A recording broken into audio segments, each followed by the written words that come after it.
What's going on, everybody? Welcome to FreQuency and RedToa's... Oh, this isn't right. It's not review reaction. I'm not going to change it, though. It's not review reaction. This is Top 10 reaction. And I don't have the playlist up just yet. Just give me a moment. I need to do this first.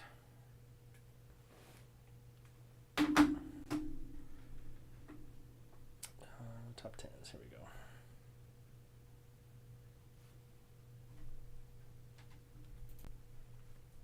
Well, the year has come to a close. I started Yeah, so how many do we have here? Is it Oh, this isn't right. It's 9. It's 9? Okay. Yeah, and I thought I did It's more not than review one reaction. top This 10 is worst, top 10 but reaction. I only have one. Mm. I could have sworn I had one for 2009, but it's only 2010. A moment. Oh, okay. Huh. Top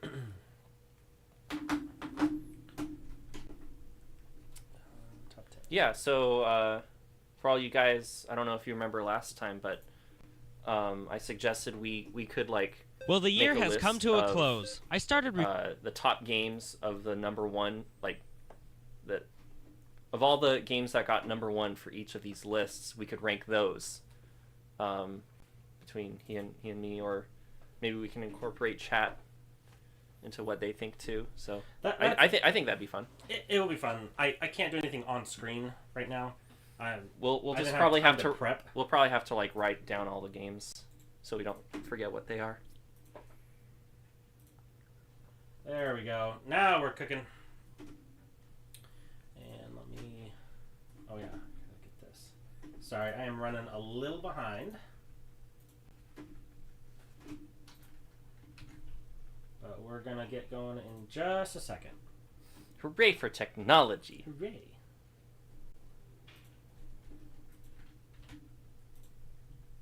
There we go. Okay.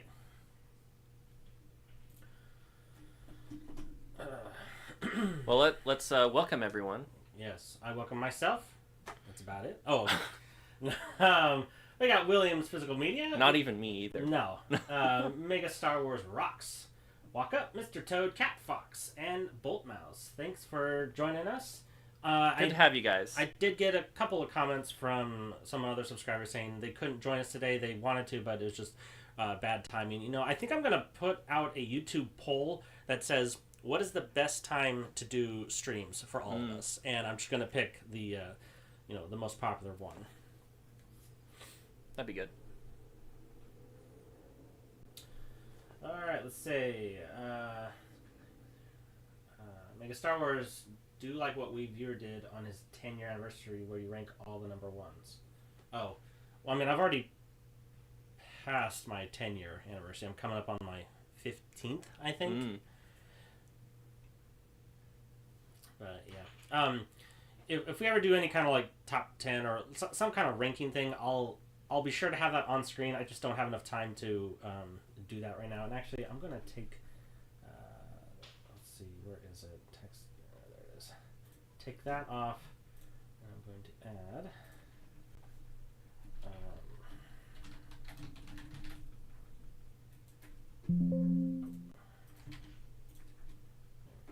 This is.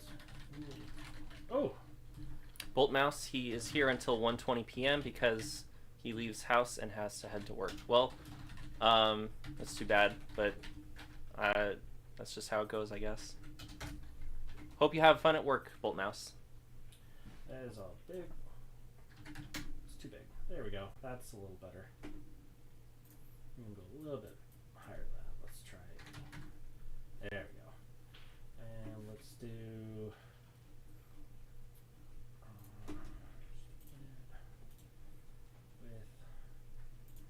with white border at 20. Nope. 10. Nope. 8. Okay. Sorry, I should have had all this prepped before, but I just ran out of time. And actually, I don't even like that. The font is not the right. Yeah, what font do you use for this? For everything, for the reviews, for this, I use one called Sneakerhead BTN. I think it gives a nice... It's fun, yeah. It's a fun font.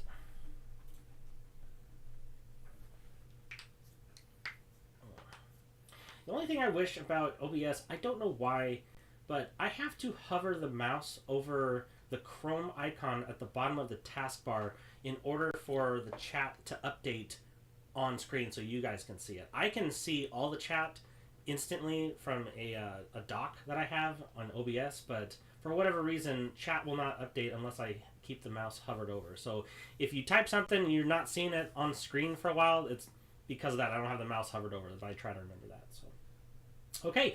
So Is it possible you could grab the chat from OBS and like have that as a recording for the video or the live stream rather? I can. I don't think it's a Chrome thing. I think it's a window thing.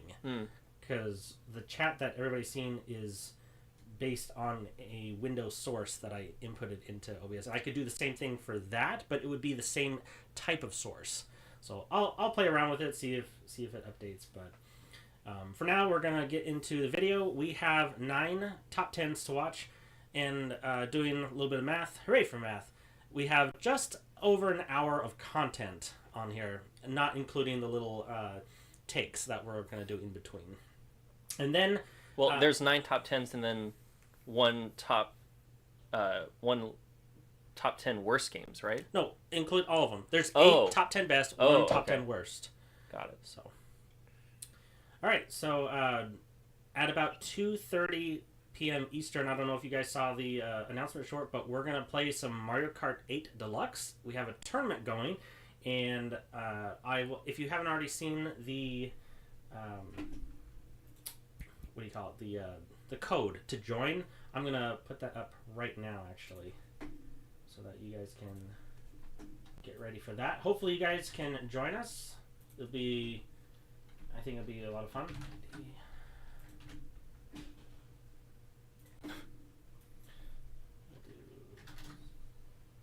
There we go.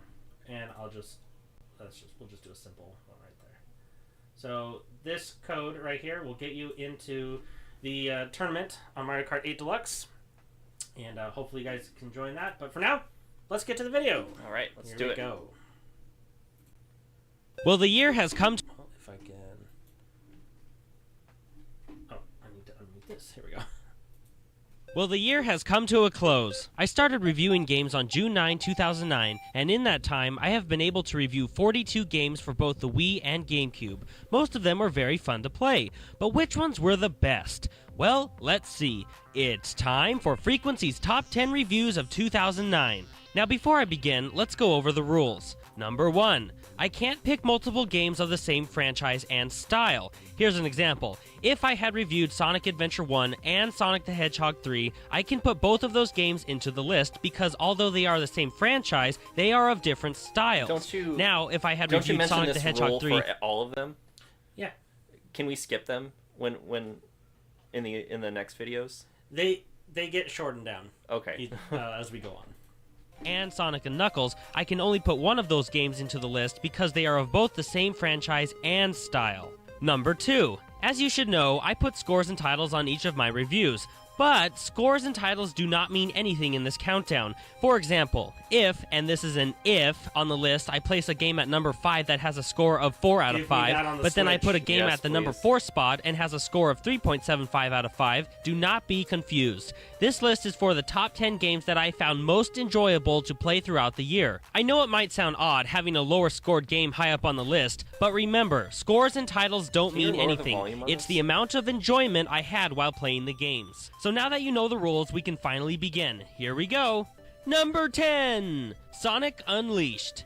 When I first saw the E3 demo of this game, I just had to play it. I am a huge Sonic fan. He's actually my second favorite video game character. Even though some of his newest games haven't been the best, I will never give up on him. Sonic Unleashed brought back the speed that Sonic was known for back in his 2D days. That is, in the daytime levels. The nighttime levels just don't do him any justice. But because of the awesome daytime levels, I believe this game is definitely worth playing. Number 9, Little King's Story. If you ever wanted a game that played like Pikmin and Animal Crossing fused, this is it. I love both Pikmin and Animal Crossing, so this game worked just fine for me. If you remember from my review, this was the game that I just couldn't decide a score on, but because I just didn't want to put the controllers down from the very addicting gameplay, I gave it a higher score in the end. I hear this game is underappreciated and doesn't have enough recognition. Well, I'm here to say it's a great game. If you liked Pikmin, you should definitely try this game out. Number 8, Mario Kart Wii!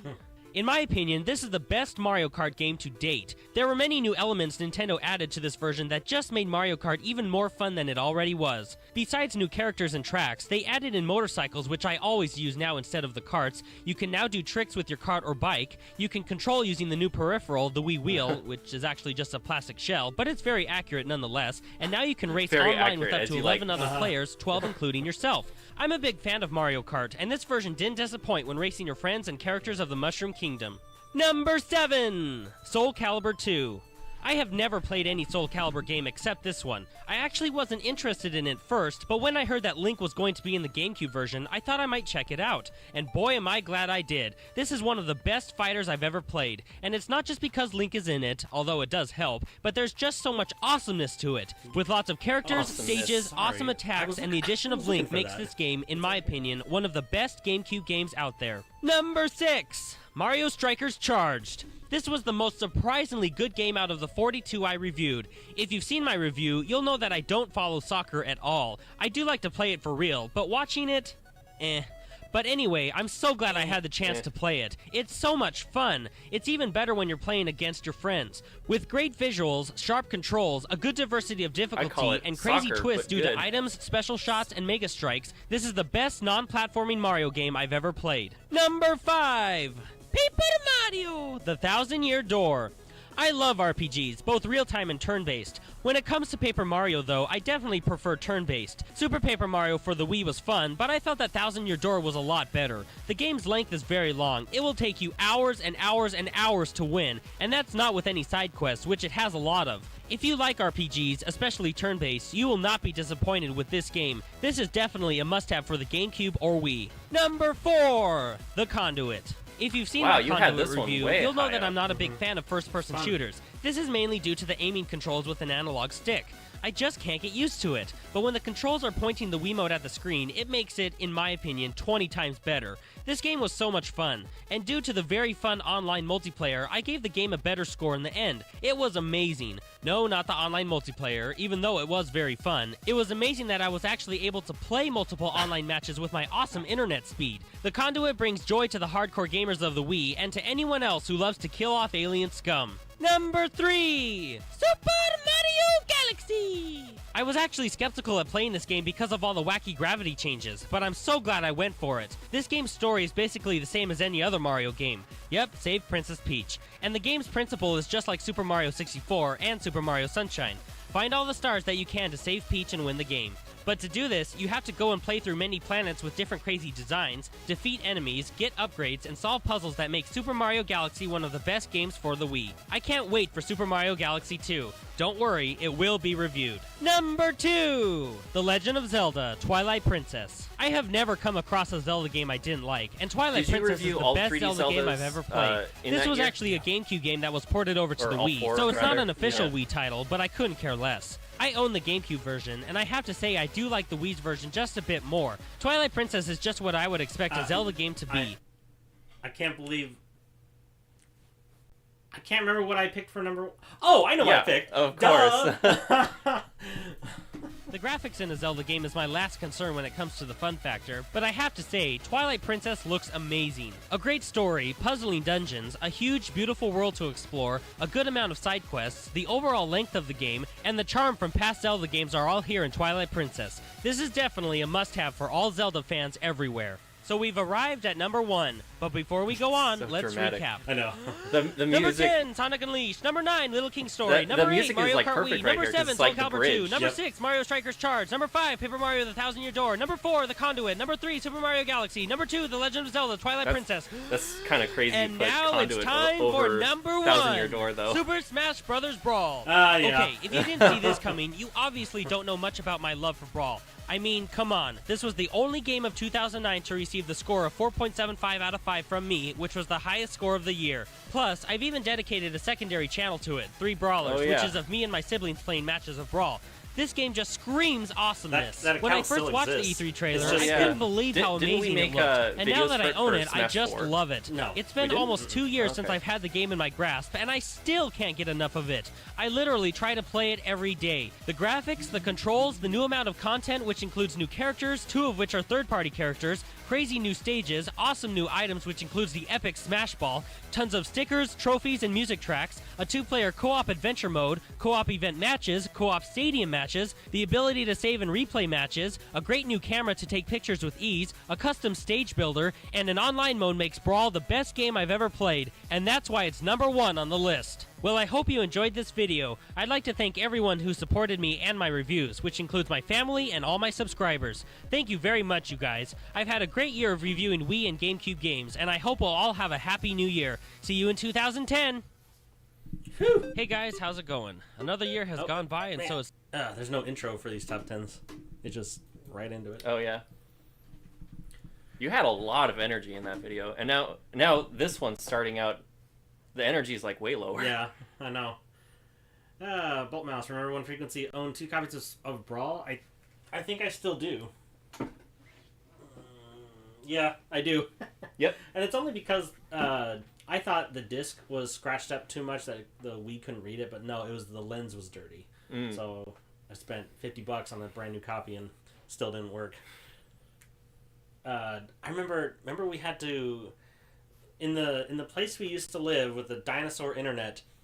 I had to clean the lens on the Wii, and instead of ordering what I needed online, I wanted to go to like the closest GameStop to us, but the closest GameStop was like an hour 15, hour 30 away. Yeah. And it just so happened that Dad needed to go up to the town for something, probably for school. And I was like, "Oh, please!" We gotta I go remember with you. that. Yeah. And so we went, and I got the little cleaning kit, and it worked that night. And I was like, "Oh, thank God, I could play Brawl again."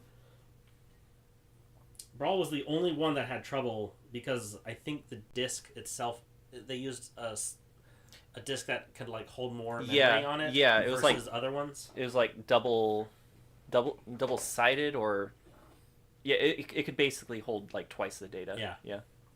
But the lens couldn't read it. So. Hey, Wii viewer, thanks for joining. And Mimiga Village, I don't know if I've seen you before.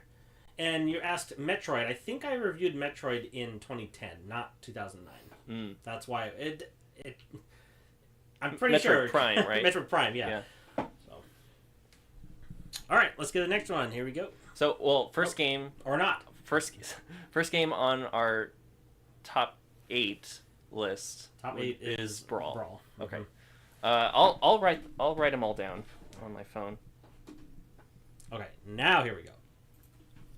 Hey guys, how's it going? Another year has gone by, and so it's time to close it out with top 10s. And so, it's time for Frequency's top 10 worst games reviewed of 2010.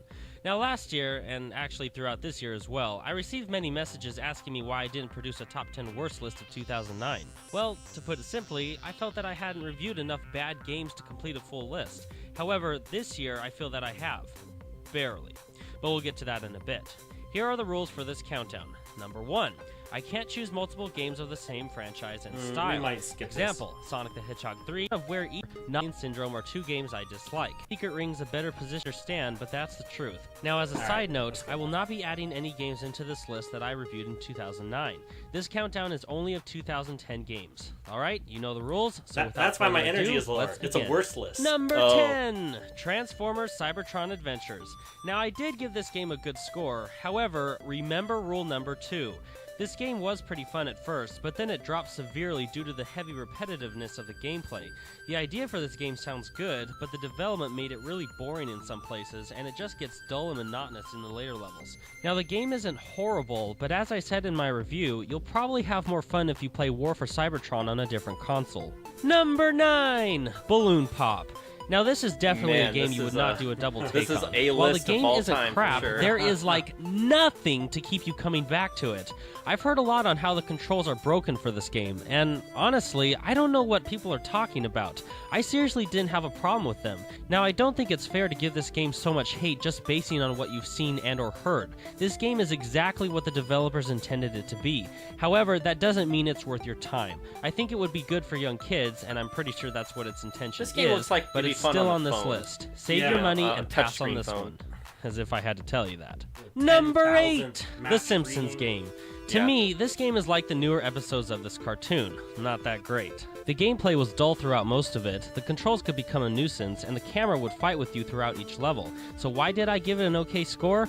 Well, it's not horrible. However, it definitely isn't great. I think this game is only for seriously devoted fans of the series. To everyone else, play something different. Number 7! Pokemon Battle Revolution. Now you have to understand, when I reviewed this game, I did not review it with any of the compatible DS Pokemon games. If I had, I'm sure it would have received a higher score. However, since I only had a grand total of 12 Pokemon to battle with, the game can become really dull and monotonous. Yes, it can be pretty fun while you're playing it, but I have never once thought about playing it again, at least without a compatible DS game. Number 6! Game Party 2. Man, this Now, list. just like Balloon Pop, is this game is what the kinda developers sad. intended it to be. Especially, However, like, the game is comparing it to really the first one. boring. Yeah. There are so many other party games out there that are better than this one. Most of the games are dull, and the controls for a lot of them are broken. Granted, there were a few that kept my interest for a bit, but there is no way I would ever buy this game, and I'm really hesitant on playing the prequel and sequel. You will definitely not be the life of the party with Game Party 2. Number 5, Astro Boy the video game. Seriously? Oh man, You put talk this about in boring, the middle of your repetitive, list? and easy. You can play co-op mode in this Wait, game, is which this- is actually is this bittersweet. top 10 worst, Sweet or- because it's co-op. Oh, Bitter I because thought it this makes was the top game 10 even best. easier. Oh man, Hold on. I was confused because like this, it's like the list keeps getting worse and worse. That's Oh, the point. Top 10 worst. See? It says it in the title right there. yeah. Now does it make sense? Should we add this to our list? Or No. There's only one Yeah. of these. yeah. Cutscenes are just ugly, and the amount of fun just decreases gosh, with look at each this. passing level. Now, I did say in my review that I think this game would be good for young kids, but that's it. This game is a great example of why I tend to steer clear of movie games, and for this game, I suggest you do the same. Number 4, Counterforce. Oh man, this was a bad game. 2 different control schemes on simultaneously to mess you up easily, crappy looking graphics, ear-bleeding sound effects. What's not to like? The main thing I actually thought wasn't bad was that the game isn't boring. Frustrating? Definitely. Dull? Not really. However, you probably should stay away from this game. I remember getting very frustrated at it due to the punishingly hard difficulty in the later levels and having no save points. Now, I've heard that it's supposed to be that way like an arcade game, which, if it is, then I'd have to say, no, it's That still lightning crap. effect The still difficulty looks is so just bad. brutal, especially It when just, dealing like, with bad fills the controls. whole Unless you field like with, to like, have a a bad fog. time Look while at that. playing It's games, so ugly. stay away from That's this supposed one. to be lightning. Number Yeah. 3, Jeez. Brunswick Pro Bowling. I only played this game for a little over an hour, and that's all I could stand. The controls can be very tricky to figure out, and the overall game is just so boring. If the developers were going for a realistic-looking bowling game, then they did succeed on that part. However, if you haven't played this yet, you don't know how boring and frustrating it can be. This is mainly because the controls worked, at least for me. Hold on. Right there. That shot in real life is way trickier than it looks. Yeah, I'm watching this and I'm like, I kind of want to go bowling again. Yeah? How boring and frustrating it can be. This is mainly because the controls worked, at least for me, maybe 40% of the time, and that doesn't mean I bowled a strike every time the controls work correctly. That means the ball would roll at a normal bowling speed instead of half a mile an hour. Even if you've never bowled in real life, you'd still have a better chance of bowling a 300 at an actual bowling alley than in this game. If you want a bowling game for the Wii, stay away from this game and just stick with the bowling game in Wii Sports or Wii Sports Resort. Number 2, Battle Rage Mech Conflict. Okay, this game can be pretty fun if, This and game only looks if, like you such have become trash. used to the bad controls, the awful camera, and the glitchy frame rate. And what makes it worse is that even with those horrible factors, the game is still too easy. As I said in my review, there really is no point in playing this game unless you just want to be able to say, yes, I have played this game. Parents, don't be fooled into thinking your kid will like this game just because it's about giant fighting robots. This game is crap and everyone needs to stay away from it. Alright, we've reached number 1, but before we go on, let's recap. Number 10, Transformers Cybertron Adventures. Number 9, Balloon Pop. Number 8, The Simpsons Game. Number 7, Pokemon Battle Revolution. Number 6, Game Party 2. Number 5, Astro Boy the Video Game. Number 4, Counterforce. Number 3, Brunswick Pro Bowling. Number 2, Battle Rage Mech Conflict. And now it's time for number 1, Anubis the Second. Wow. Not only is this the worst game I reviewed in 2010, but it is also the worst game I have ever played so far.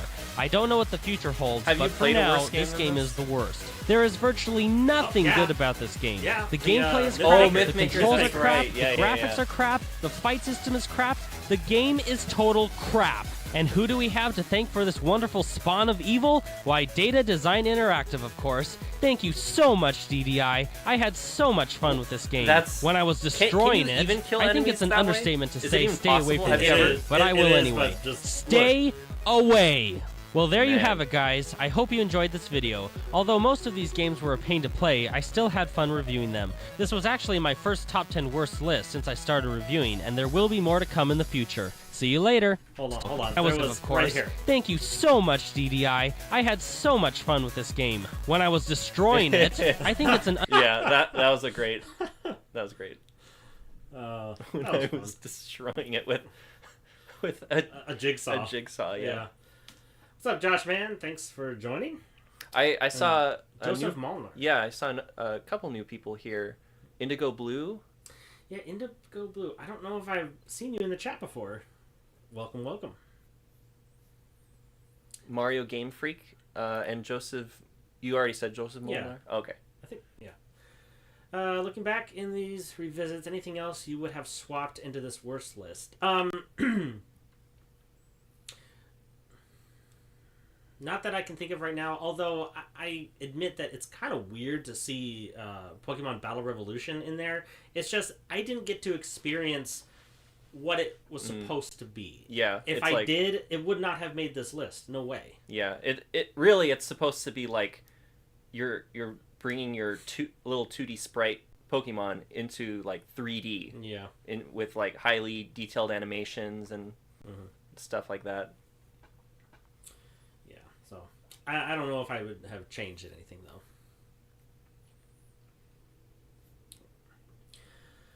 So. Oh, yeah. I think I was confused about, like... I at first, I thought this was your top 10 best because I was too busy writing this thing on my phone. Well, let's get to the top 10 best of 2010. Hey guys, another year has come to an end. This year I was able to review 41 games for both the Wii and GameCube. There were a lot of great games I reviewed. The games that didn't quite make the cut, Yep. right? Yeah, these are like honorable mentions. Right, yeah. If I have enough to show. Dang. In the next ones, I only review, 13, 12, 10. There's nothing else I can do. Dang, you put Crazy Taxi in the honorable mentions. Yeah. So this must have been a good year. It was, up until we had to move. Yeah.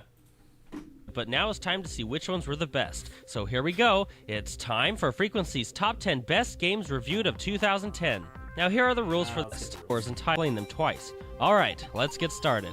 Number 10, Red Steel 2. This game was way better than its prequel. The Wii Motion Plus actually detects your sword swings accurately for most of your attacks, instead of just flailing the Wiimote like in the original Red Steel. Plus, having the privilege of switching out your gun for your sword at any time was a huge step up. This game was pretty addicting and fun thanks to the Wii Motion Plus. If you didn't like the original Red Steel, you should give Red Steel 2 a chance. It's the game Red Steel 1 tried to be. Number 9, Sonic Riders. Now I've heard a lot of people complain about this game, and if you're one of them, that's okay. However, I am not one of these people. I found this game to be very fun, mainly due to the great sense of speed. Now, I will admit, this game can be frustrating when you first start playing. However, since I stuck with it, I really enjoy it. This is one of the fastest racers I've played, and once you've mastered the tracks, it can become very fun, especially when racing your friends. I don't think this game receives enough credit, and people are too picky with it. I believe if you take the time, it can be a very fun game.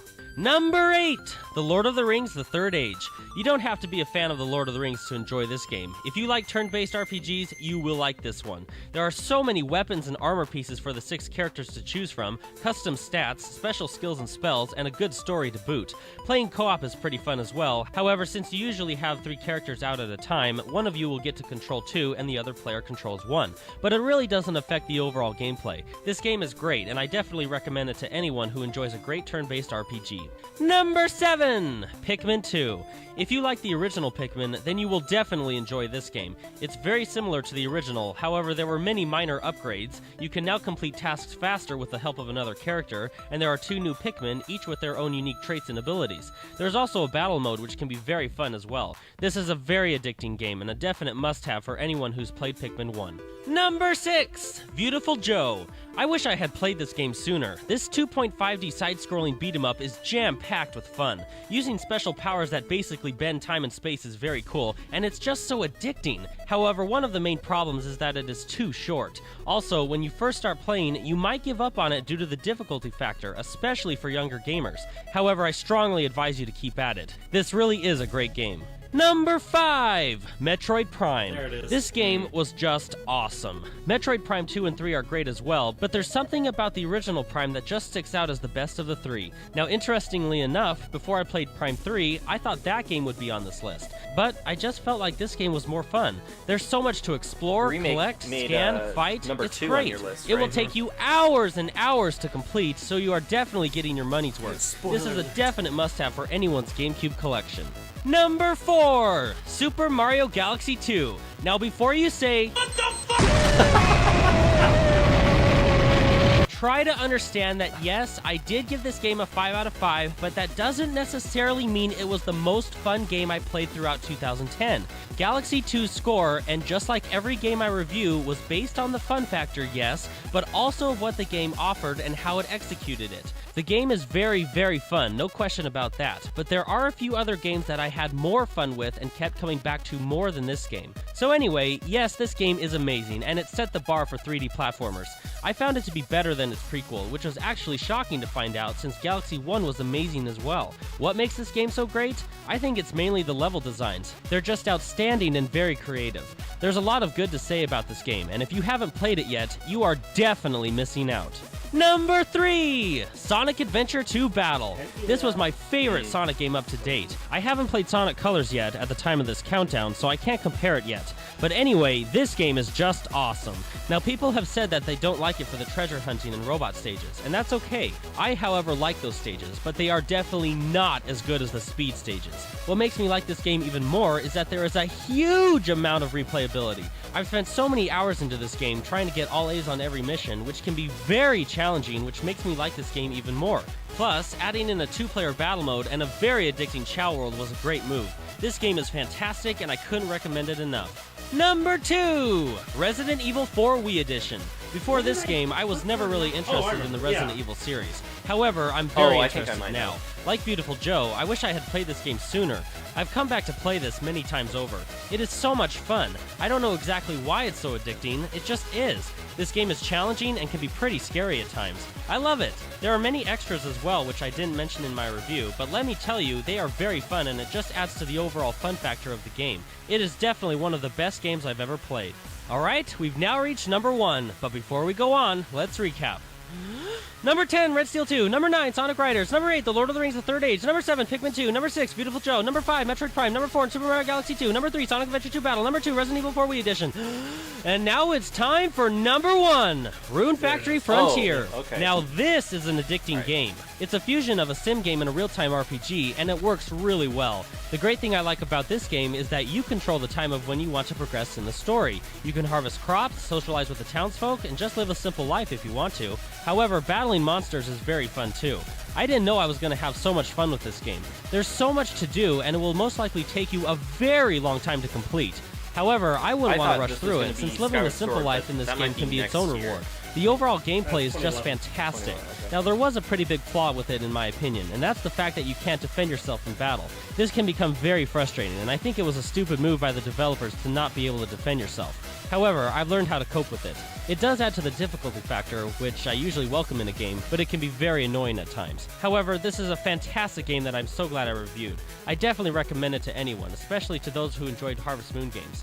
The overall gameplay and supreme addictiveness of the Sim RPG is just amazing and awesome, and that's why it's number 1 on the list. While I hope you enjoyed this video, I would like to once again say thank you to my family and all my subscribers who supported me throughout the years. Thank you very much to all of you. I've had another great year of reviewing Wii and GameCube games, and I hope we all have a happy new year. See you in 2011. How many times does it, or how many takes do you have to do to get those recaps in one breath? I was just going to talk about that. Yeah.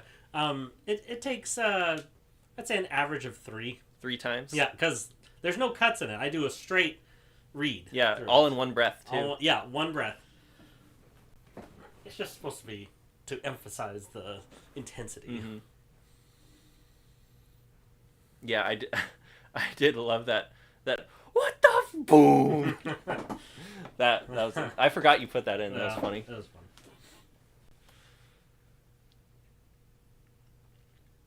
fun. Josh Man wants to know, do you think these top 10 lists hold up after all these years? I think so. I have to get through them all because I haven't watched them in years, but yeah, I'd say so. The only one right now is the Pokemon game because I need to experience the full game of what it has to offer, and I didn't get a chance to do that. But everything else, I'd say yeah. I know these lists are just your opinion, and I know I haven't played the Conduit, but it does seem kind of weird that you'd put Thousand Year Door below Conduit. I don't know. It was just fun. I will say Thousand Year Door is the better game overall. But maybe just in the moment in that year, Conduit was more fun at the time. So yeah, I would probably switch those. Okay. Up. Feel like I got Rune Factory fixed when I downloaded Stardew Valley.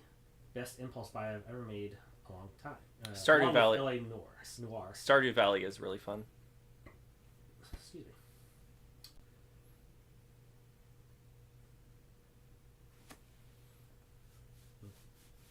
All right, well, Let's get to the next one. Hey guys and gals, it's that time of year again. Another year has passed, and in this year I was able to review a whopping 13 reviews. Yes, I know, the previous 2 years I was able to review many more games. To all my new subscribers, this is because for the past year and a half I've been at university, which has, as you can see, severely declined the rate of reviews I'm able to put out. So that's the case. Alright, let's get to the video. It's time for FreQuency's Top 10 Best Reviewed Games of 2011. Now we must go over the rules. Number 1, the is overall expected, so that's okay, but I feel that some complaints are from people who don't fully understand why I put certain games in a certain spot. The number 4 spot better in general than I had more fun with SA. Now that we've covered the rules, let's get on with the countdown. Here we go. Number 10, Tornado Outbreak. Ever wanted to be a tornado and destroy virtually everything in your path? Well, now you can! Tornado Outbreak had you going through multiple areas and try to, within a time limit, destroy just about everything you could find. I will say I think the developers could have been a little more generous with the time limit because it seemed like you had to be spot on with the destruction path you chose, but other than that, it's an addicting game and it'll blow you away. Huh? Not really, but it's still good. Number 9! Billy Hatcher and the Giant Egg. Developed by Sonic Team, Billy Hatcher slowed down the pace from Sonic's speedy platforming to a slower yet intriguing and somewhat weird puzzle platformer. This game can get frustrating, but it is still fun. You'll use the eggs to battle enemies, solve puzzles, and gain I kind of want to upgrades. replay it. The multiplayer is really pretty fun as well. Granted, it's not the best game Sonic Team has put out, but who wouldn't want to push around giant eggs to smush giant, freaky, smiling cat, bat, crow things? Number 8! Super Monkey Ball. Now, speaking of odd, Super Monkey Ball was originally an arcade Another game and was weird later Sega ported to game. consoles. I've never played the arcade version, but I do know that the console version is a very fun and sometimes extremely frustrating puzzle platformer. The point is to guide the monkey in a ball along a path while collecting bananas and finding the goal at the end of the level. An additional bonus was that the multiplayer games were more fun than I expected. If you don't have patience, this game is probably not for you, because it can take some serious skill to complete some of these levels in this game that you'll just go bananas for. Huh? Number 7, Spyborgs. This Like, was a you know, fun, yet everyone at is times just, like, very throwing- difficult game. So difficult, we had to play it on the lowest difficulty setting, and that's out of 5 difficulty choices. It's okay though, the addictive co-opness kept us going. Spyborgs has you and a friend or computer battling your way through many levels as cyborg warriors. Each character has his or her own unique attacks, and working together to pull off powerful team attacks added to the enjoyment. Yes, the game does become a bit static and dull and monotonous due to the lack of enemies and lack of new attacks for each character, but it's still good co-op beat-em-up fun. Number 6, Gauntlet Dark Legacy.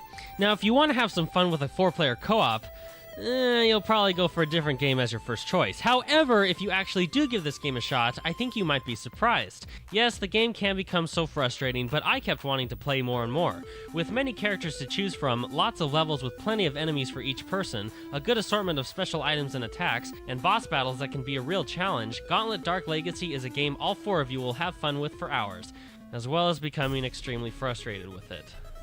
Stupid physics. Number 5, Star Fox Assault. Now, some people had mixed feelings and or straight up just didn't like Star Fox Adventures because of the switch from blasting enemies in your R-Wing to roaming around on a broken planet with a really annoying sidekick other than Slippy. But anyway, Star Fox Assault brought back the action in more ways than one. As well as dogfights in the Sea of Stars, you will also play as Fox on land in a third-person shooter view and as Fox in a third-person tank view. In my opinion, the R-Wing stages are the best. Running and blasting enemies on the ground was pretty fun, but I didn't really like the tank part of the levels. Yeah. The controls felt too stiff, and I didn't really like aiming all that much with the cannon. It's okay though, since the game makes up for it with the other types of combat. If you are disappointed with Star Fox Adventures and wanted something closer to Star Fox 64, I recommend you pick this game up. Number 4, Okami. Oh boy, I know I'm gonna get some hate for this, but please understand, I'm not saying this game is necessarily better than the next 3 games on my list. I'm only saying I had more fun with the next 3 games on the list than Okami. This is a great game. It's very Zelda-y with its structure and gameplay. It has a large, beautiful world to explore, lots of items to collect, side quests to complete, yet to me at least, is unique in its own way. The brush techniques are clever and fun to pull off. In that line. You said... can you go back? Gameplay. No, it has a large, beautiful world to explore. Great game. It's very Zelda saying I had more fun with. I'm not saying this game is necessarily better than the next 3 games on my list. I'm only saying I had more fun with the next 3 games on the list. Oh, you mean I meant to say worse? Yeah. You're right.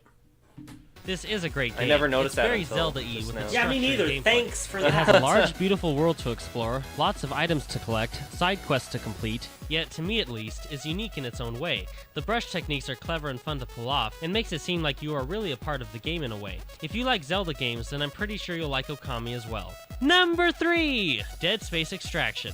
I've never played any other Dead Space game, but I can tell you that Dead Space Extraction is a creepy, fun co-op first-person shooter. The game isn't necessarily scary, but more suspenseful. Granted, you will probably get a few adrenaline shots here and there. There is a trade-off when playing co-op though. The reticle for the game is quite large, and so having 2 on screen can decrease your controlled viewing window by quite a bit. Another problem was that if you don't have the best weapon and or weapons when fighting a boss, it could be a real pain, so make sure you're going in with a good variety of weaponry. Still, this is a great creepy shooter and can be great fun when playing with a friend. Number 2, Sonic Colors. This is probably another shocker to many, seeing how this was the only game to receive an Epic title this year, but remember rule number 2. This is a fantastic game. Sonic Team listened to the people and gave them what they wanted. A game full of daytime Sonic Unleashed levels, and boy are they fun. Now for years, it seems like Sonic Team loves to put in some kind of gimmick for Sonic, and Colors is no exception. However, a key factor to note is that this gimmick actually works for Sonic. In the game, you will find aliens which will give Sonic temporary special powers which all work very well, and one of the features of each of them is, if you don't want a special temporary power and just want to run to the end of the stage, you can do that most of the time. The game doesn't cram the special powers down your throat, although since they're all fun to do, I didn't really have a problem using them when they were required. If you like Sonic Unleashed but wish there were more daytime levels, then you really should play Sonic Colors. It is an awesome, speedy game. Alright, we've reached number 1, but before we go on, let's recap.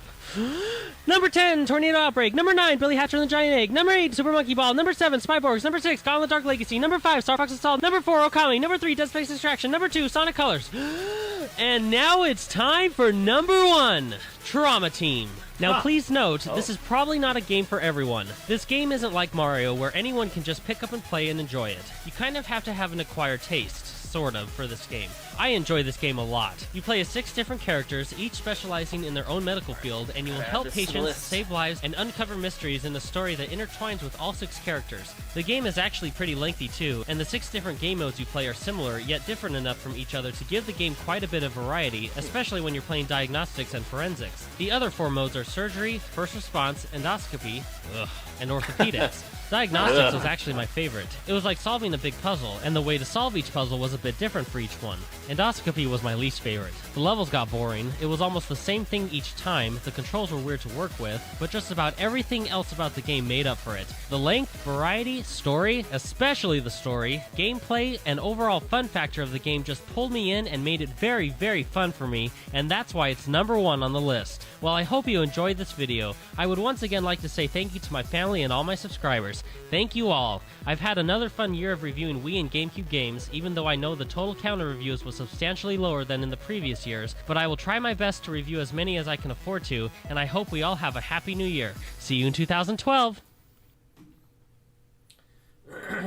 Joseph says, other slip was right at the start when you reviewed 13 reviews. Yeah, I didn't review the reviews. Oh, true. See, I told you, school takes it out on you. Yeah. You review 13. That's what we're doing now. We were reviewing your reviews before. Yeah, sort of, yeah. Or reacting to whatever.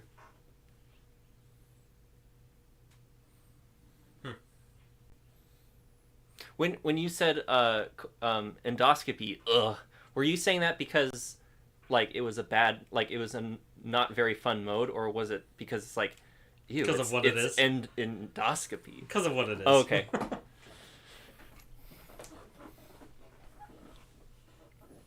Yeah, they really should put Billy Hatcher on the Switch. Mm-hmm. That and Soul Calibur 2, and I would say Thousand Year Door, which they've done that, thank goodness. I know that you and I were discussing earlier, about a week or so ago, and I can't remember if it was on the last stream, but we were saying, like, we don't know what Nintendo's holiday lineup is going to be. Yeah. There's, like, nothing in the works. No, like, first-party major game that at least we know of. And I'm hoping we'll know soon. And I could have sworn in the past we usually get a Nintendo Direct, a real one, not a whatever that other one was called. A partner showcase. Partner showcase. Yeah. We usually get one in April, but April's almost done. We got an indie Direct this April. So even though, and now E3 is completely gone. But they always have one in place of E3. So I guess June is when we're going to know. Mm-hmm.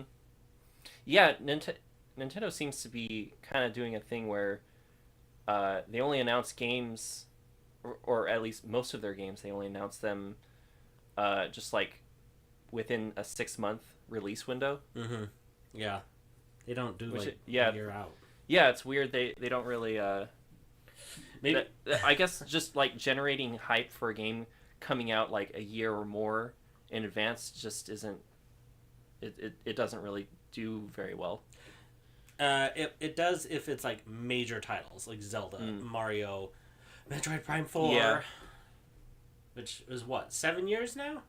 Well, yeah, 7 years this June. Yeah, but remember they I know they restarted. They announced Metroid Prime Remake, and it was like releasing the next day. It was announced. Wasn't that? What was that right? It was the day of, and then 2 weeks later was the physical copy. Oh, true. Yeah. Yep. That's pretty crazy. It is, and I'm glad we got it. Don't get me wrong, but like Metroid Prime 4, and it's got to be a launch title with a Switch's successor. Mm-hmm. If it's not, I think it will never see it. Yeah, this June is it's going to be pretty exciting. Yeah, because they're probably going to announce so many unannounced games, and the successor most likely. Yeah. Okay, let's get to the next one. So, yeah, we already have a pretty eclectic list of games. We do. Actually, before I do, I'm actually in the middle of baking homemade bread right now, and I have to go put it in the oven. It's been proofing for a while. You guys have any more questions? Oh, sorry. Frequency is next game review going to be Princess Peach Showtime. You know what? I don't even know what game it is. Can you guys remind me what the hint was? It had something to do with fruit and vegetables. But, that might be a good guess, Josh, man. Princess Peach Showtime. Because I don't know if I should say this or not, but I know that he does own the game. Don't tell him that I told you guys that, because he might get mad at me. But yeah, you know what? I don't know what the next review is, but I have a good feeling that might be a good guess. Josh, man. Lightning Lava Lamp vlog reactions next. I can't speak for him, but I'm pretty sure he's not going to do that. For one, there's like a lot of videos, and some of them are probably like pretty mundane. But he's also unlisted those videos, so I doubt he'll do that. You're not gonna we're not gonna react to your Lightning Lava Lamp vlogs, are we? No, that's stupid. That's what I figured. That channel is unlisted. Yeah. I don't do anything with it anymore. So, all right. Anything I miss, or can we go? Red, in these university years, how in the loop were you on these reviews? Sure, was a lot of family matters more important.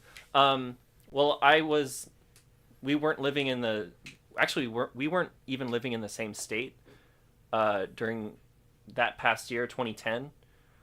So I think you would show me like a preview of your review, or you would like read me your scripts before you started editing them or something. But in university days? Yeah. I don't remember that. But I think that's about as much in the loop I was. Sometimes he just posts them without me even seeing a preview. Yeah. I mean, if I did give you the script, I don't remember. Only thing I remember was I would send you instructions on doing a live scene. Yeah. But that was about it. RedToa told us you own Princess Peach Showtime. Mario, Mario Game Freak, I told you not to tell him that. It's okay. It's not my game. It's actually Lizzie's. I'm disappointed in you, Mario Freak. Oh, the shame. Here we go. Hey guys, another year has come to an end, and in this year I was able to review an astounding 12 games. Now out of those 12, 2 of them were downright awful, so for those of you who've been watching my reviews for at least the past year, I'm pretty sure you'll know which games will be in the top 10. But let's see which order they're in. Astounding It's what? time for Frequency's top 10 12. best reviewed 12, games okay. of 2012. For anyone not familiar with my top 10s, there are 2 rules I came up with. Rule number 1, and best video. Okay, let's get started. Number 10, Mario Superstar Baseball. While this can be a fun game, it was actually one of the biggest disappointments of any game I've ever played. The base running AI is such a joke. Their programming really needed to be improved for the rules of baseball.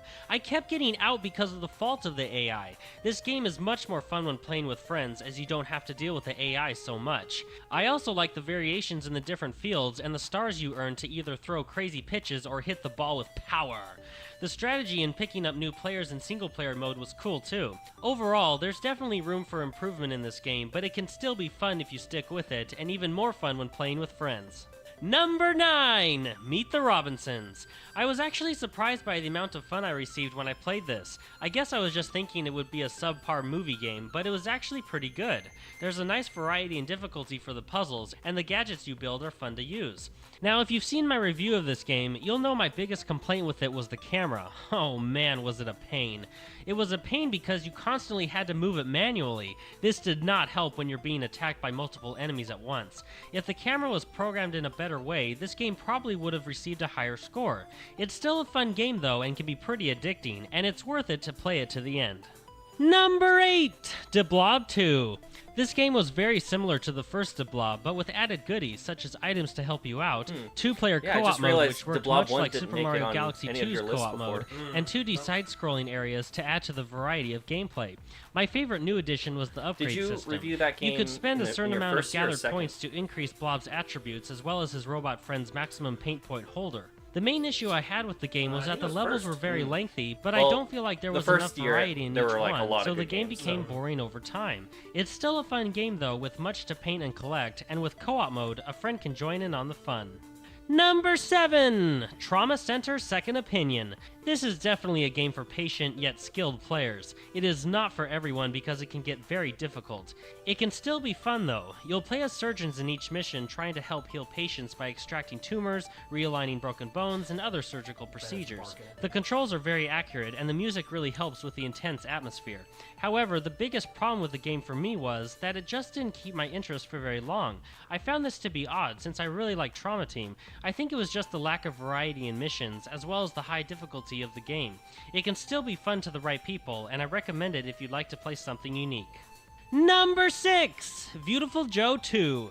If you like the original Beautiful Joe, then there's a high chance you'll like this game too. The gameplay is very similar to the first Beautiful Joe, and that's a good thing. This game I kinda lets you wish play you as changed the Sylvia, music Joe's girlfriend. at the beginning She has of, like, different movesets, which your- adds variety to the the gameplay. number. This is nice, I however, can't I help found it. myself The playing as music Joe is a lot based more than on Sylvia. the length of The the biggest script. complaint I Oh. have with the game Oh, is the true. programming of when Oh, either right, you character is end in the the air video while on in the slow end of mode the and they're second song. attacking. Yeah, I don't know okay. why, but they seem to attack way slower than in the original Beautiful Joe. This just The decreased the first fun factor. But hey, 10 it's still a really 2009, fun it just game that you worked should out definitely try out if you perfectly. like Okay. the original game. Number 5, Mini Ninjas. This was an enjoyable and addicting game, even if it was too easy. I set it on the highest difficulty, and it was still too easy. I think being That able to grass mow down your effect still enemies by looks pretty spamming one impressive, button, and the especially quick for a time Wii events game. in the boss battles made the game too easy. Still, it's fun to be a ninja and use your stealth and abilities to get through each level. Using each ninja's special techniques is fun too, even though I didn't really come across any time when I needed to use specific characters. It's still an overall fun game, and I think younger audiences would enjoy it even more. Number 4, The Lord of the Rings: The Return of the King. Even though this game is short, it's still a very fun and addicting real-time RPG. You get to play as main characters of the Fellowship and fight your way through epic scenes from the movie. Some of the levels you fight in are not in the movie. They might be in the book, but I don't know, and it doesn't really affect the game in a negative way. I like the different moves each character learns as you level up. The difficulty can get pretty high in certain levels, which I liked. This is a great game for those who enjoy real-time RPGs, especially if you like The Lord of the Rings. Number 3, Resident Evil Archives Resident Evil. This was a great game. The whole atmosphere is very creepy, and the game will take you quite a while to complete.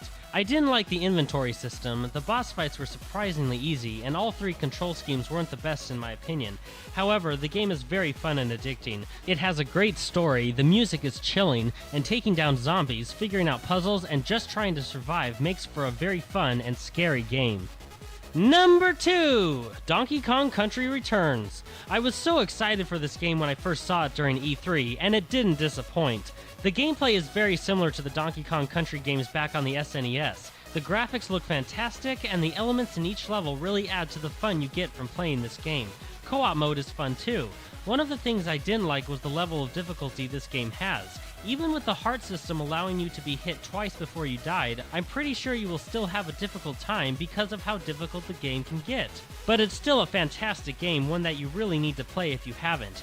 You might even go bananas over it. So we've arrived at number 1, but before we look go at that on, let's recap. Number 10, Mario Superstar Baseball. Number 9, Meet the Robinsons. Number 8, De Blob 2. Number 7, Trauma Center Second Opinion. Number 6, Beautiful Joe 2. Number 5, Mini Ninjas. Number 4, The Lord of the Rings: The Return of the King. Number 3, Resident Evil Archives Resident Evil. Number 2, Donkey Kong Country Returns. And now those it's all time for number 1. The Legend of Zelda Skyward this is Sword. okay. Yeah, you saw this one coming, but that's okay. This game is awesome. When I first saw the trailer during E3, I wasn't sure what to make of the graphics. They look great, but I was surprised they made it look like this coming after Twilight Princess. But graphics don't make a game. The game starts out in the sky, and you'll mainly play on the ground beneath Link's Skyworld. The controls are set so that you have to swing your sword with the Wiimote and hold up your shield with the nunchuck. In my opinion, the sword controls are spot on. I love solving the puzzles in each dungeon, and the game is just so addicting. The main thing I didn't like was that it felt like the game was too linear and there was not enough exploration on the ground. However, the beautiful graphics, super sharp controls, overall Zelda charm, lots of fun side quests, a great sounding music score, an engaging story, and challenging boss fights make this a fantastic game, and that's why it's number 1 on the list. Well, I hope you enjoyed this video. Once again, I would like to say thank you to my family and all of my subscribers. Thank you to all. I've had a fun year of reviewing Wii and GameCube games, and I hope we all have a happy new year. See you in 2013!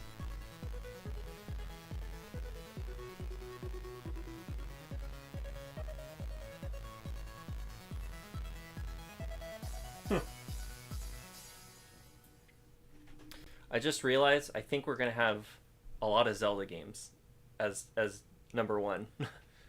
Well, there's that, and what else? I think Breath of the Wild. Well, no, you didn't have Breath of the Wild in a top 10. No. But yeah, I'm pretty sure. I mean, it's Tears of the Kingdom. Yeah, it's Tears of the Kingdom and Skyward Sword.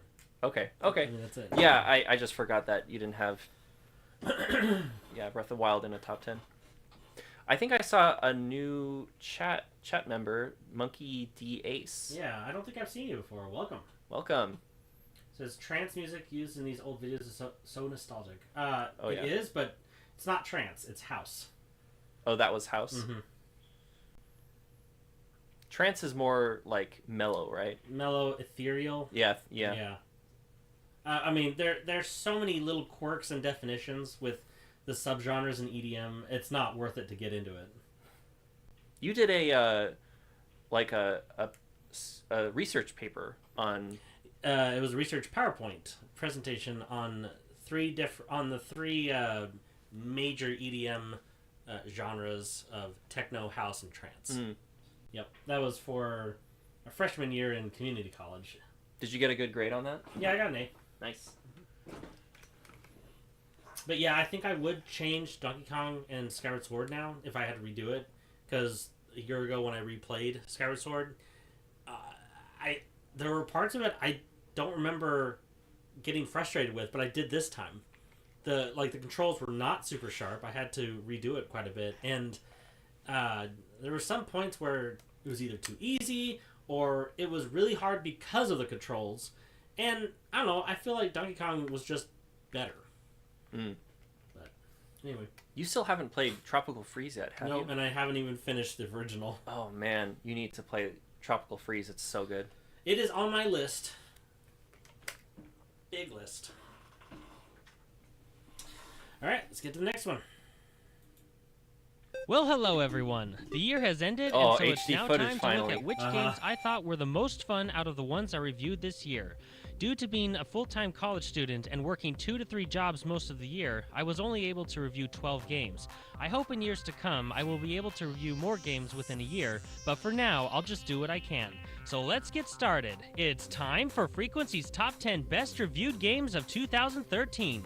For anyone not familiar with my top 10s, I have 2 rules. Necessarily my top 10 best of 2009 video.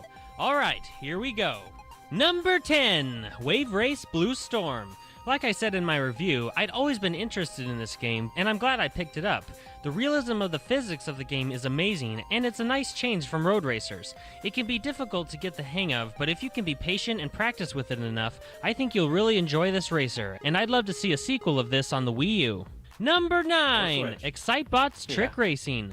Drying off from Blue Storm, we come to a unique game where the races take place not only on the ground, but in the air as well.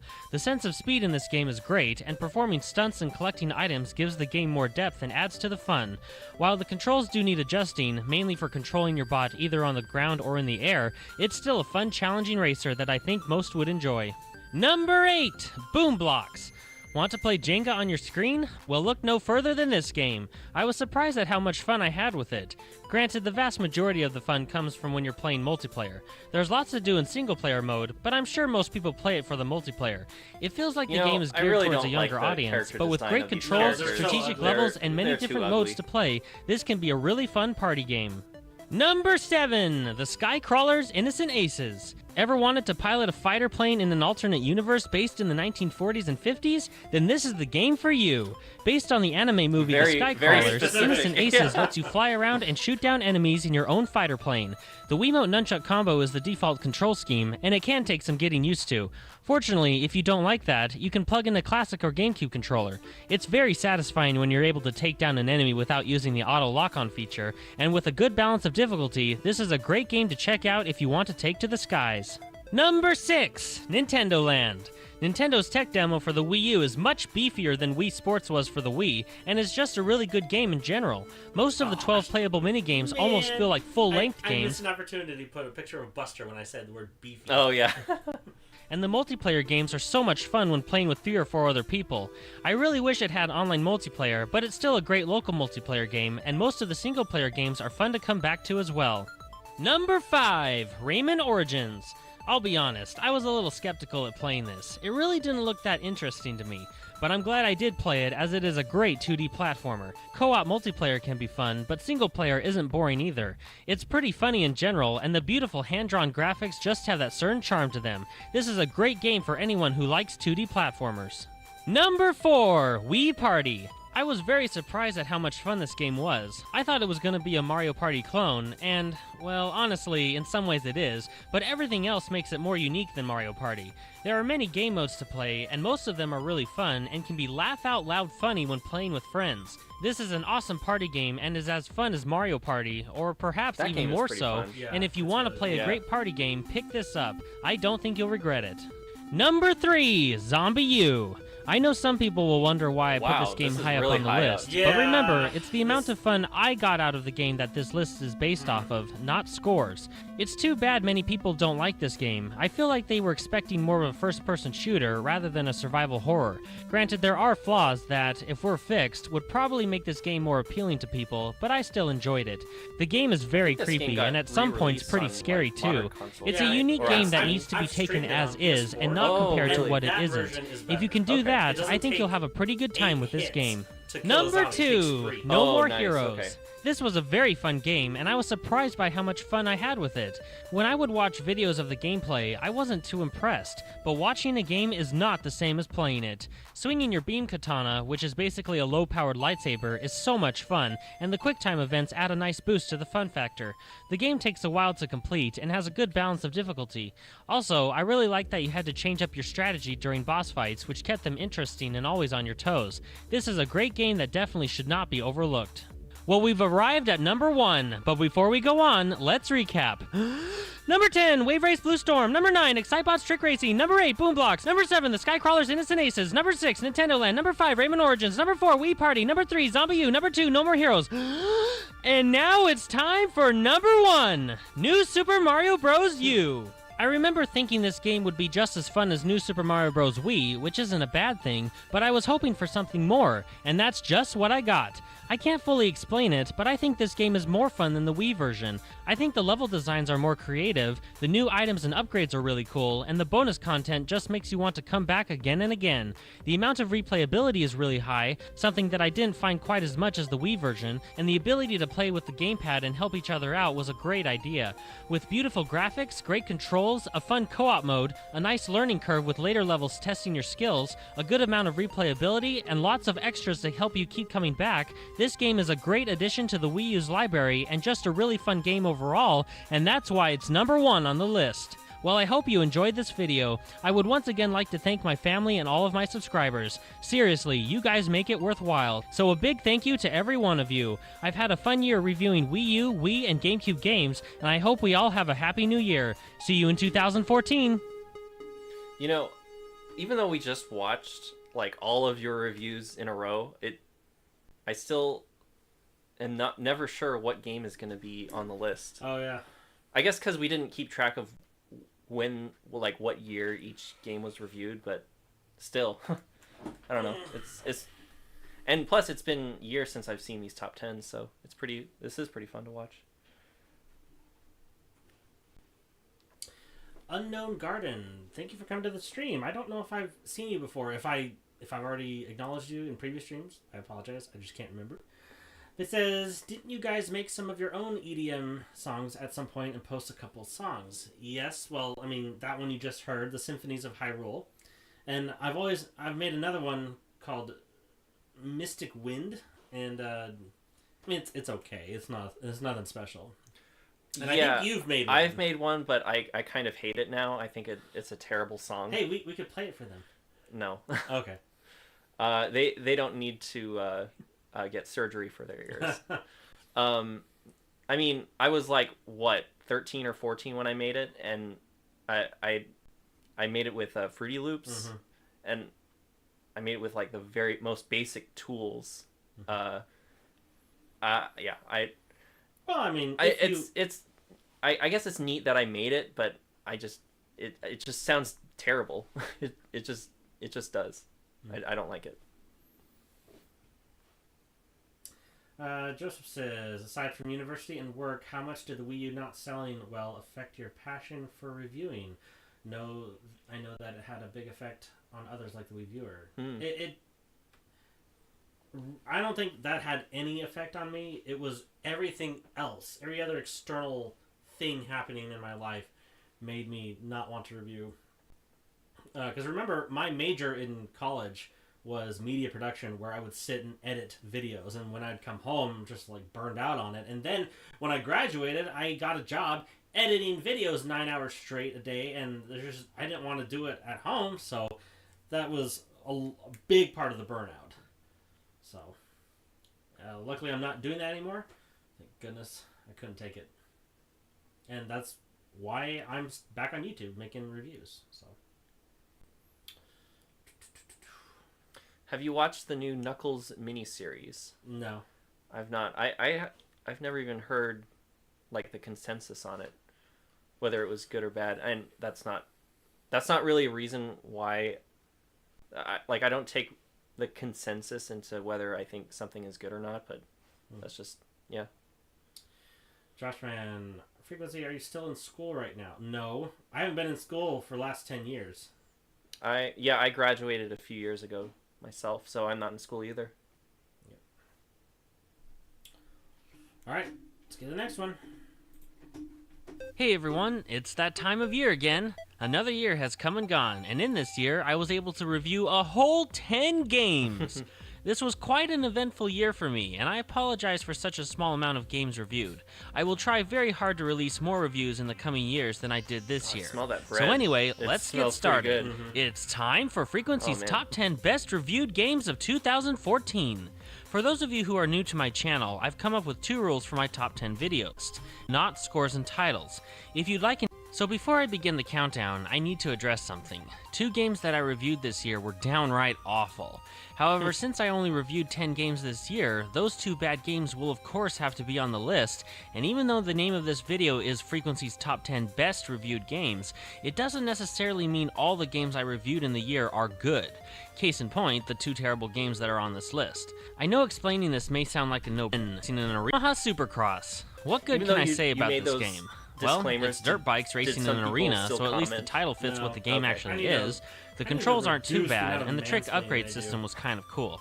Other than those, it's not a good game. Bland, boring graphics and presentation, too easy gameplay, and just overall dull and not fun. There are so many better racers out there. Play something else. Number 9, Family Party 30 Great Games Winter Fun. Okay, so I know people are going to be like, what? This game got a lower score than Yamaha Supercross. Why is it higher on the list? Well, remember, the countdown is based on the overall fun factor I received, not the scores and titles. Is this game crap? Of course it is. However, I actually had more fun with it than Yamaha Supercross because of the fun I had with my siblings and Lizzie when we played it. The fun I got out of it was due to the terribleness of the game itself, and my family and I just laughing at how bad it is. Just take a look at the behind-the-scenes footage in that review. I will say that I also received more fun from this game than Yamaha Supercross because of the variety it has comparatively. They are both bad games, but because of the hilarity we got out of its awfulness, that's why it's higher than Yamaha Supercross. But trust me, they are 2 games you won't miss if you never play them. Number 8, My Sims Kingdom. Finally, a decent game. My Sims Kingdom is definitely a game for youngsters who enjoy repetitive simplicity. It has a certain charm that appeals to kids, and parents won't have to worry much about anything that might be unsuitable for their children. It's pretty much a game that can ease kids into gaming while giving them some creative freedom. Okay graphics, great controls, and ease of use help make it a good game, especially for young ones. Number 7, Spy Fox and Dry Cereal.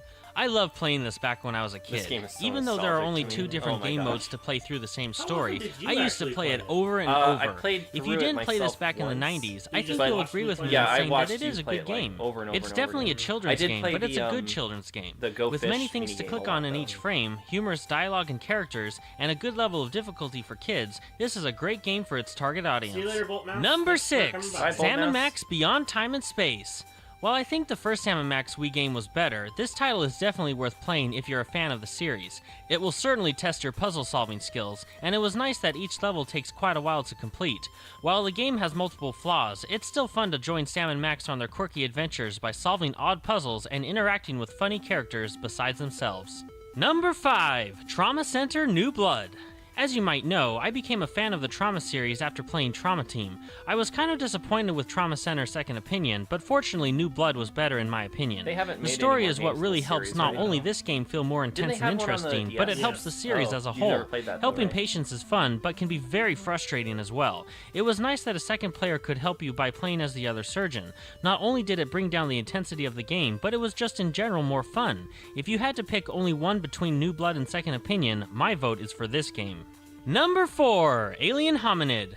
What a fun yet difficult game this was. This little yellow alien isn't afraid of a battle, but he really should think about investing in some armor for himself. One hit is all it takes for you to lose one of your lives. Sure, you have 25 lives to start with, but don't think that will be enough. It can be very difficult seeing bullets and enemies come at you due to the mayhem on screen. Even though it took many tries to complete the game, it was rather short. Still though, if you're looking for a crazy and fun 2D side-scrolling shooter for the GameCube, give this game a try. Number 3, Prince of Persia: The Sands of Time. I kind of wish I had played this game sooner. It's very fun and satisfying to use the prince's agility and acrobatic skills to basically go parkour all over the palace. Fighting enemies was pretty fun as well, however battling became a bit dull and sometimes just a nuisance. The real game for me was figuring out how to get to the next goal and solving puzzles by using the prince's abilities. The sand powers are cool and can give you a big advantage during gameplay. Great graphics and controls help keep you immersed in the game, however the camera and sound design needed adjustments. Still, this is a very good game and can help you get started in the Prince of Persia series. Number 2, Pikmin 3.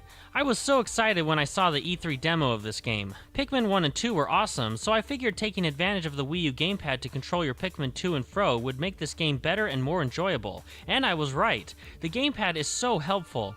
I love how you can send a crew member to one part of the map while simultaneously work on a different project with a different crew member. Now I believe graphics don't make the game, but that doesn't mean it doesn't help. The graphics look so good in HD. There wasn't much to complain about for this game, however one thing that sticks out is that I found it to be too short. I finished it in about 12 hours or so, and it might seem like a good amount, but time flies when you're having fun. Multiplayer mode was fun, and the option to have DLC is a great plus. Pikmin fans, and ones who have never played any Pikmin game, will surely enjoy this outstanding must-have game for the Wii U. So we've arrived at number 1, but before we go on, let's recap.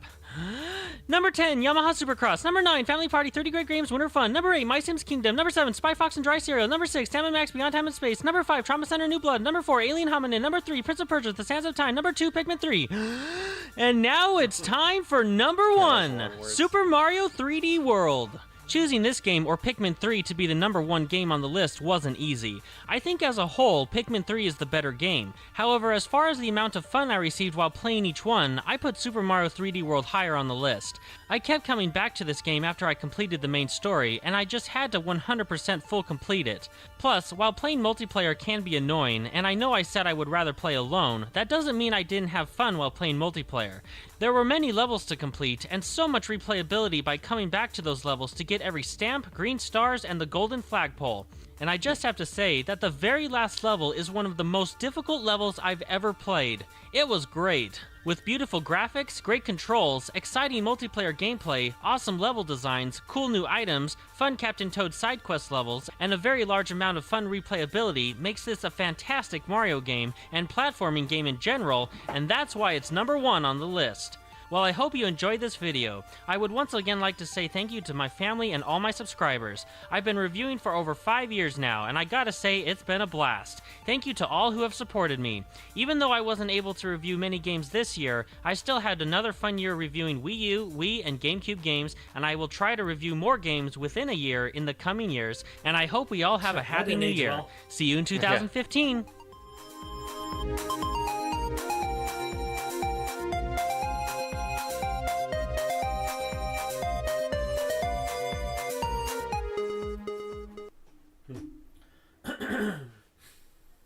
Frequency, you should think about doing Smash Bros. Tournaments in the future. I might. I would win them all. You win nothing. I don't know. Fool. I don't really practice that often, so maybe other people are better than me, I'm sure. I think you have a higher floor than I do on that. I know we viewers really hated Yamaha Supercross. He just stated that the game was monotonous. Yep. Yeah, he reviewed that game too, didn't he? Mm-hmm. I remember his first review of it. It was a little joke review. It was like 20 seconds long. Yeah. It just says, the game is bad because it sucks or something like that. And everybody was... I saw a lot of hate comments. Like, you should actually review it for real. Like, duh, it's a joke. He's of course going to review it for real. Was it like a April Fool's joke? I don't think so. It's just he just did something different and people freaked out. How many more of these do we have? I think just 2 more because I have 7 games listed here. Or wait. We have one more. Wait. No, 1, 2, 2 more. 3, 4, 5, 6, blank 7. So yeah, we have 2015 and then this year, right? Yeah. Yeah, so 2 more. Yeah. Okay, here we go. Hey everyone, it's been... Well, I'll be honest. It's been a pretty unproductive year. I had so much to deal with, so reviews had to be put on the back burner.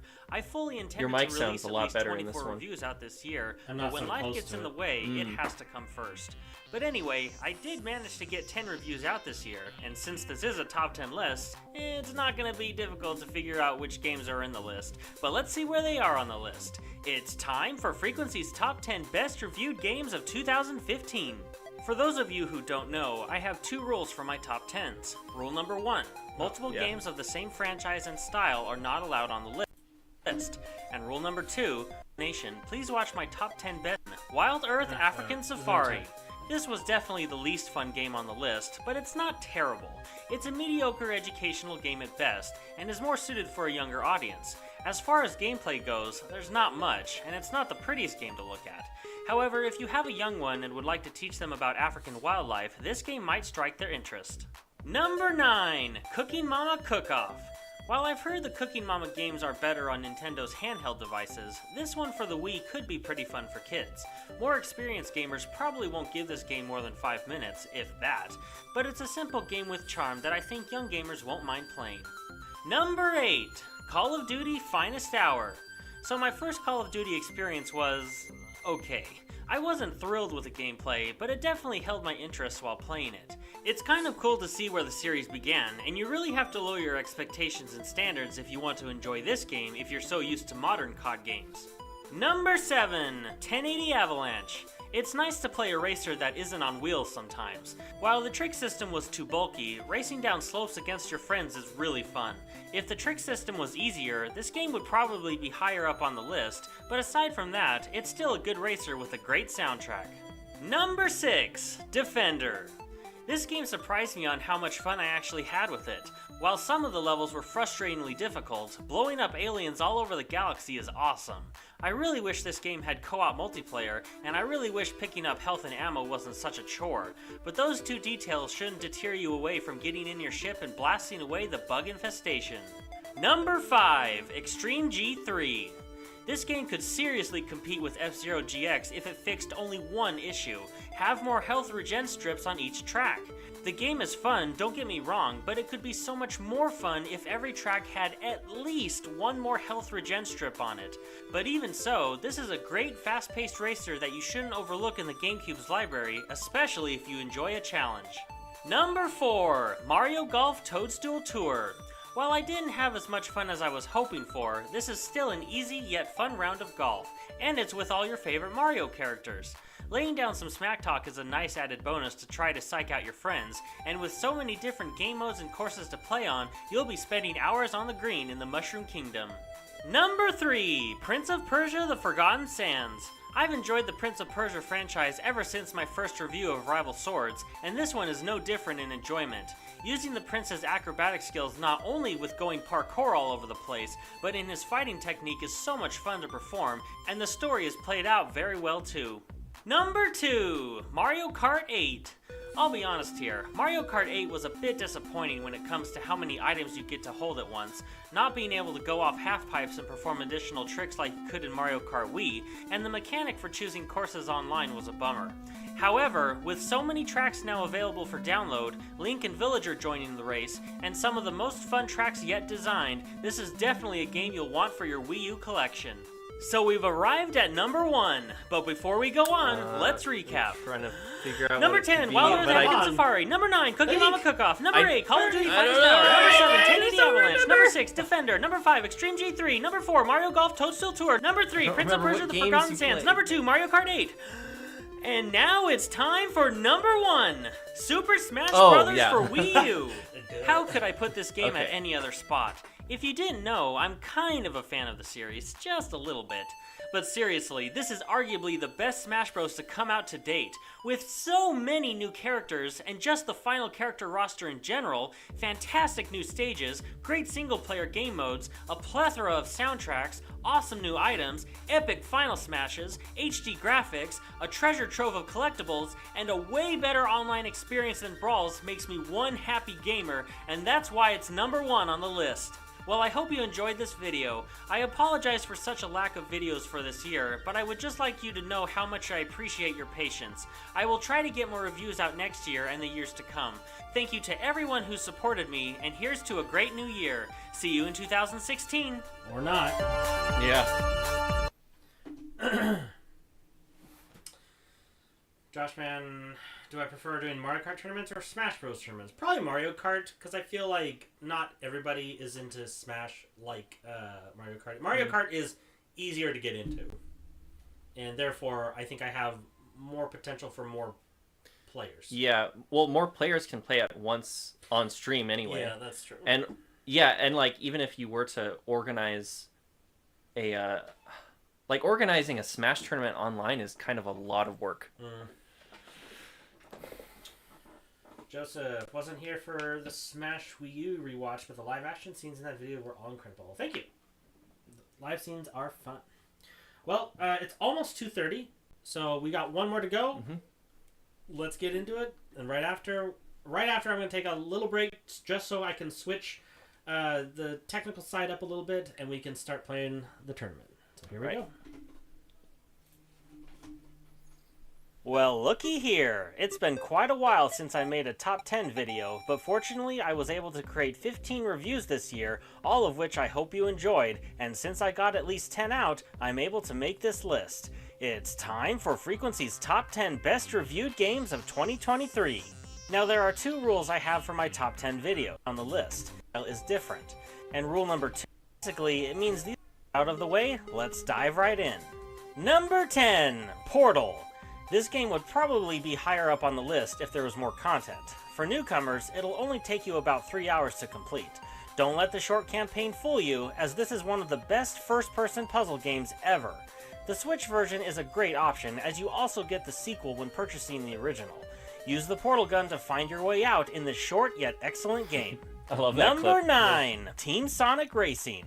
It seems like modern Sonic games always have a teamwork moral woven in, but this game walks the walk when it comes to assisting and relying on your teammates to take home the gold. If the margin of difficulty was lowered some between easy and hard settings, and if the awful dialogue from the story wasn't awful, this would probably be higher on the list. Still, it's a really fun racer, and even more enjoyable when your team isn't the AI and is instead your friends. Number 8, Super Dungeon Maker. I've always been interested in level design, and this was a great game to help me understand fundamentals and player perception. Like Roller Coaster Tycoon, this was originally a PC game and is quite noticeable with the menu controls. And like Roller Coaster Tycoon, the menu controls are clunky. However, once you get past it, designing and creating your own levels is super fun. Hopefully an update will come out with more assets and improved controls. The potential for excellence is there. Number 7, Windbound. I consider this the dark horse of the group. If there were never any updates at the time I reviewed it, this would probably be lower on the list. Fortunately, the updates gave the game more character and things to do. I highly enjoy survival games, and coupled with the fact that your character is trying to figure out what happened to her people, it makes for a fun, mysterious survival adventure. I'm hoping there's a sequel with more to do. I would definitely play it. Number 6, Mario Party Superstars. I've always enjoyed Mario Party. There's so many wacky variables and outcomes that can turn the tide of battle in an instant. Yes, there's always luck in the equation, but sometimes it's in your favor. Superstars is what I was hoping Super Mario Party was going to be. I hope we get DLC in the form of more boards, but if not, this is still a great version of one of my favorite franchises. Number 5, The Legend of Zelda: Link's Awakening. Look at how cute this little guy is, going up against baddies with his little sword and shield. Well, don't be fooled by his looks, this Link can pack a punch. I never really played the original on Game Boy, seeing how I didn't own one growing up, so I'm glad this remake came out on Switch. Although it's probably one of the easiest Zeldas out there, it's still a great game in the form of that classic Zelda style. Number 4, Pikmin 4. I promise the ranking and title are just coincidence. This Pikmin game comes with your very own sidekick in Ochi, a canine-like helper pup who can assist you with puzzle solving and combat. You of course also have a variety of species of Pikmin to help too. Oh, yeah. This game has the longest, by far, campaign mode than the previous 3, and has many side quests for you to accomplish. This is the best Pikmin to date, and you shouldn't have any hesitation in picking it up. Number 3, Dark Souls Remastered. The general consensus is that the first Souls game you play is the most difficult. Really? And yes, I love Dark Souls. Oh yeah. The first time playing this mentally defeated me more than my character being sarcastic. died. Okay. I had to quit playing for a few days before I calmed down and focused. You like this series I'm glad I did, because this is a fantastic game that, while will put your skills and sanity to the test, is quite rewarding once you finally understand and give what the game demands. The Switch version isn't the best as far as the technical side goes, but unless you just need 60 FPS, it's still a great version and a great game overall. Number 2, Metroid Prime Remastered. If you're watching this and Prime 4 still hasn't released, pick this up as it's a great way to cope with the frustration. This is one of the best remastered games I've ever played. Updated visuals, multiple different control settings, and a smooth frame rate make Samus's journey super fun and exciting. If the targeting, switching visors, and map controls worked more seamlessly and consistent, this probably would have received a perfect score. By today's standards, the campaign is a bit short, but the lesson is quality over quantity, and that's what you'll find in this beautiful remaster. Alright, we've come to the last game, but before we continue, let's recap. Number 10, Portal. Number 9, Team Sonic Racing. Number 8, Super Dungeon Maker. Number 7, Windbound. Number 6, Mario Party Superstars. Number 5, The Legend of Zelda: Link's Awakening. Number 4, Pikmin 4. Number 3, Dark Souls Remastered. Number 2, Metroid Prime Remastered. And now it's time for number 1, The Legend of Zelda: Tears of the Kingdom. How could I not put this at number 1? All Switch games. A game that is a part of one of my favorite franchises of all time. A game that has so much packed into such a little cartridge. A game that encourages and rewards you for your creativity. A game with many surprises, the least of which is an entire map-sized section that was never spoken of before the game released. A game that, even though its main map had been used before, was still enticing for you to explore everywhere. A game with so much player freedom, and a game that received a perfect 5 out of 5 score. Yes, this is why it's number 1 on the list. Well, I hope you enjoyed this video. I'm so happy my motivation for reviewing came back, and I was able to end the year on this video. I'm cautiously hopeful next year will yield more reviews than this year, and to everyone who stuck around, everyone who returned, and everyone new to the channel, thank you, and I hope you enjoyed. See you in 2024. All right. So, here's a list of games. I'll let you look at it too. So we got Brawl, Rune Factory Frontier, Trauma Team, Skyward Sword, New Super Mario Bros. U, Super Mario 3D World, 3D World, Smash Bros. Wii U, and Tears of the Kingdom. I'm gonna start at. I'm gonna do 8 to 1. I would say Trauma Team. I'm gonna make it on here. Yeah, it might be. Here, it might be easier to like let's physically move them around. Let's do text.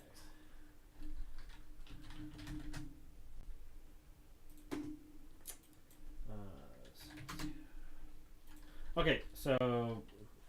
Oh, sorry. here I'll bring them out again. So we got Super Smash Bros. Brawl, Rune Factory Frontier, Trauma Team, Skyward Sword, Mario Bros. U, Mario 3D World, Smash Wii U, and Tears of the Kingdom. Okay.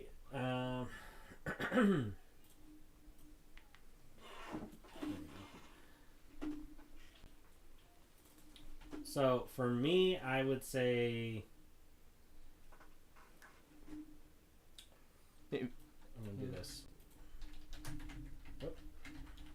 So 8 is Trauma Team, and then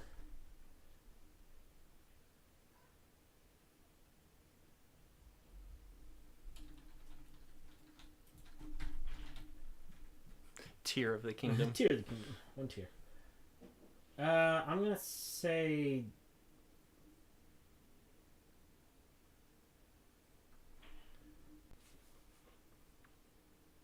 probably Mario Bros. U.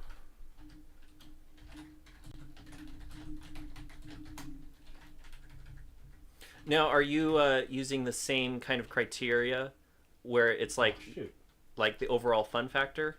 Yeah. Is what's determining the placement? Okay.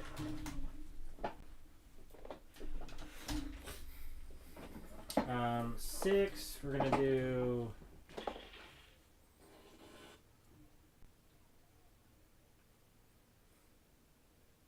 probably Rune Factory.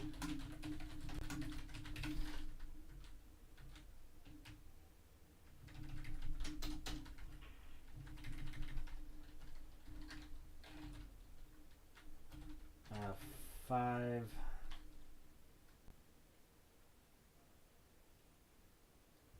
Probably. Ooh. I'm gonna say. This might be controversial, but I'm gonna say Skyward Sword.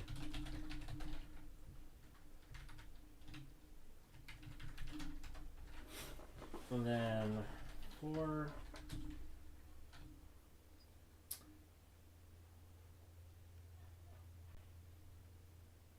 Probably Mario 3D World.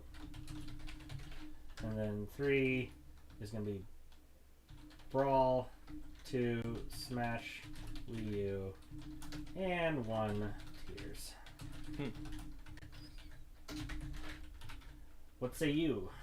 Well, I haven't played all of these games myself. But I would definitely put Tears of the Kingdom as number 1 for sure. I'm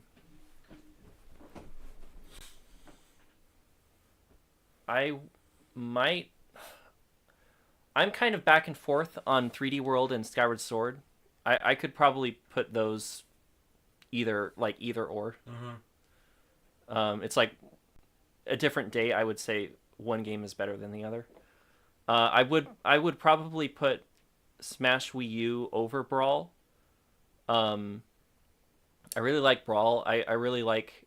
Wii U is over Brawl. Yeah. Okay. So I'd be the same with you. I really like Subspace Emissary, but Smash Wii U kind of put Smash Wii U it has a special place in my heart because that's the game when I like really got serious with like playing the game competitively, and today it's not really considered a very good competitive game. Like some people say Brawl is a better competitive game than, Really? yeah, because Wow. it's pretty unbalanced, especially with Bayonetta. Bayonetta just is like a completely broken character. But I don't know, I really like it. I've had so much fun playing it. Plus it doesn't have tripping, so that kind of helps. Yeah, Tears of the Kingdom would be number 1, and Mario U, yeah. So of the games I've played, I haven't played Trauma Team or Rune Factory Frontier, so I'd probably say Mario Bros. U.